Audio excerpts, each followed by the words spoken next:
এক ব্যক্তি 400 টাকায় একটি ঘড়ি ক্রয় করে, তার উপর আবার সারাই বাবদ 100 টাকা খরচা করে, তারপর ঘড়িটি 700 টাকায় বিক্রি করে, তাহলে শতকরা কত লাভ হয়? উত্তর: আমরা এখানে দেখব যে ঘড়িটার উপর অ্যাকচুয়ালি ব্যক্তিটি কত টাকা খরচা করে। তাহলে ঘড়িটা প্রথমে কিনতে খরচা হলো 400 টাকা। তাহলে ঘড়িটি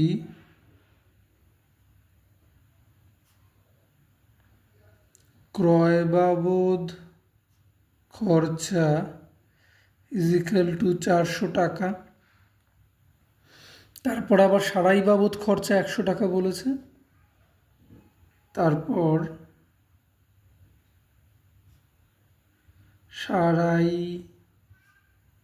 বাবদ খরচা = 100 টাকা। তার মানে ঘড়িটার ওপর মোট খরচা এই ক্রয় খরচা প্লাস সারাই বাবদ খরচা মানে 400 যোগ 100 টাকা। সুতরাং ঘড়িটিতে ব্যক্তিটি মোট খরচা করে = 400 যোগ 100 টাকা = 500 টাকা। এবারে ঘড়িটি বিক্রয় করার পর তিনি অর্থাৎ ব্যক্তিটি পায় 700 টাকা। তার মানে ঘড়িটি বিক্রি করে প্রাপ্য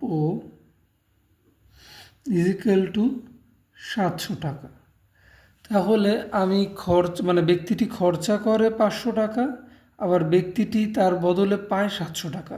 সুতরাং লাভ কত হয়? লাভ হয় হচ্ছে প্রাপ্য মাইনাস খরচা, মানে 700 মাইনাস 500 টাকা। সুতরাং ঘড়ি বিক্রি করে লাভ = 700 মাইনাস 500 টাকা = 200 টাকা। আমাকে প্রশ্নে জানতে চেয়েছে শতকরা কত লাভ হয়। তাহলে ঘড়িটি